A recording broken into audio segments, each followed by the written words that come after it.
Bismillahirrahmanirrahim. Assalamualaikum warahmatullahi wabarakatuh. Saya perkenalkan diri saya, Zainal Abidin, Ketua Yayasan Wakaf Asadiah Wonomulyo. Dalam hal ini, saya menyampaikan tentang Baitul Mal Asadiah. Pada awalnya, Baitul Mal Asadiah didirikan untuk membantu pembiayaan Asadiah. Karena pada waktu itu, tahun 2009, saya terpilih sebagai Ketua Asadiah Wonomulyo, di mana pemerintah kabupaten mewajibkan kepada seluruh sekolah tidak menerima pungutan, baik dalam bentuk SPP atau lain sebagainya. Sehingga waktu saya menjadi Ketua Yayasan, berpikir keras bagaimana caranya bisa membiayai pendidikan Asadiah sebagai sekolah swasta, sementara tidak ada bantuan dari pemerintah kecuali hanya dana BOS. Karenanya saya bekerja sama dengan beberapa lembaga amil zakat yang pada awalnya bekerja sama dengan Inisiatif Zakat Indonesia atau IZI. Nah, dengan belajar dengan IZI, maka kemudian seluruh lembaga keuangan atau pengurus keuangan di Asadiah berinisiasi untuk membuat lembaga sendiri setelah tidak lagi bekerja sama dengan IZI, Inisiatif Zakat Indonesia. Dan setelah tidak bekerja sama lagi dengan IZI, maka kami Yayasan Wakaf Asadiah Wonomulyo mendirikan Baitul Mal Asadiah sebagai pengganti atas kerjasama dengan IZI. Itulah kira-kira sejarah awal berdirinya Baitul Mal Asadiah. Sebagaimana saya jelaskan tadi bahwa Baitul Mal Asadiah didirikan dalam rangka untuk menghimpun dana masyarakat agar dipakai untuk mencukupi penggajian guru-guru. Karenanya Asadiah yang sangat membutuhkan bantuan masyarakat memerlukan sebuah lembaga yang kredibel, maka Baitul Mal Asadiah memiliki keinginan dengan hadirnya yaitu memenuhi kebutuhan penggajian guru-guru Asadiah itu terlebih dahulu, lalu kemudian membantu masyarakat dalam hal kebutuhan sosial. Dan kami juga meyakini bahwa masyarakat pada umumnya banyak juga yang memerlukan bantuan ekonomi. Karena itulah kemudian kami gabungkan Baitul Mal Asadiah ini untuk bisa menjadi lembaga penghimpun sedekah, sumbangan dan zakat masyarakat untuk membiayai pendidikan Asadiah, membantu kegiatan sosial dan membantu ekonomi masyarakat.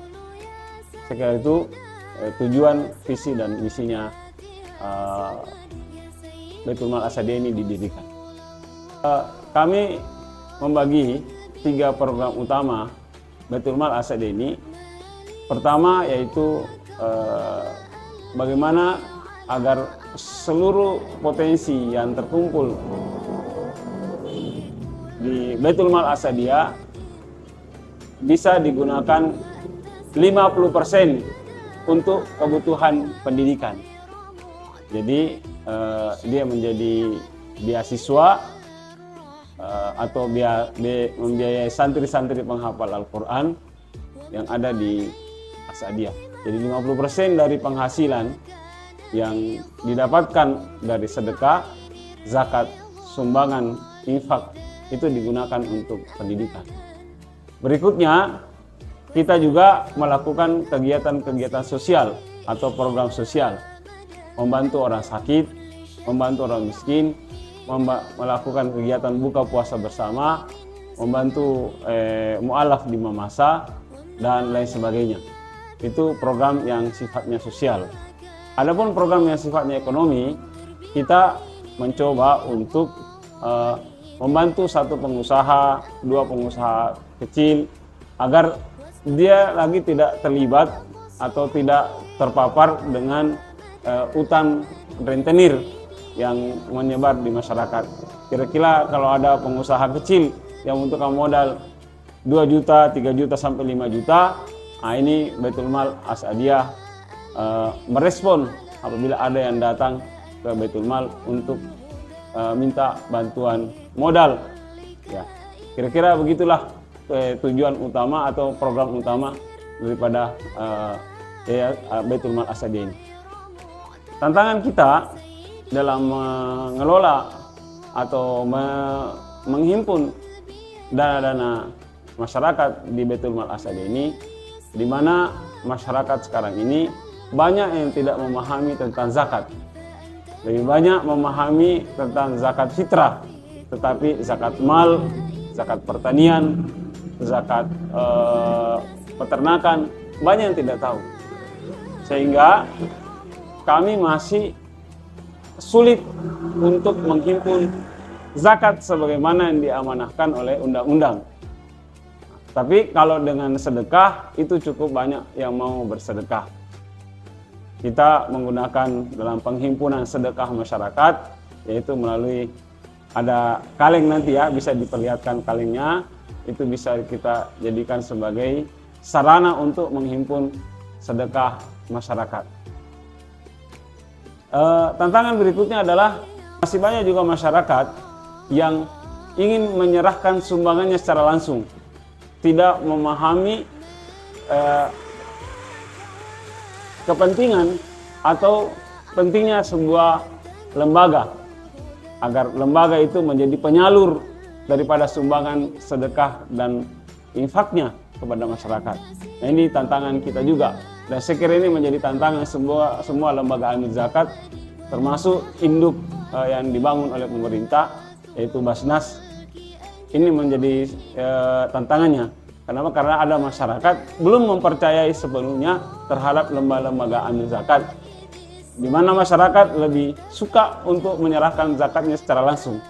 Sehingga penyerahan zakat secara langsung kepada mustahik itu biasanya tidak atau kurang mendidik mustahik untuk menjadi muzaki.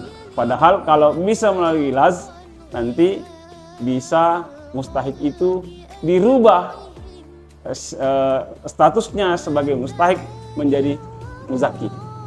Ya, itu kira-kira tantangannya dalam pengelolaan lembaga amil zakat, ya, terutama di Baitul Mal Asadiyah. Saya mengharap Baitul Mal Asadiyah ini mendapatkan dukungan penuh, terutama dari warga Asadiyah yang ada di Sulawesi Barat, karena sejak awal Baitul Mal Asadiyah dibentuk dan izinnya sebagai las tingkat provinsi. Saya mengharap 1 tahun 2 tahun ke depan semua warga Asadiyah yang ada di Sulawesi Barat dengan sukarela, dengan memberikan kepercayaannya secara penuh kepada Baitul Mal Asadiyah untuk menyalurkan zakat, infak dan sedekahnya melalui Baitul Mal Asadiyah. Assalamualaikum warahmatullahi wabarakatuh.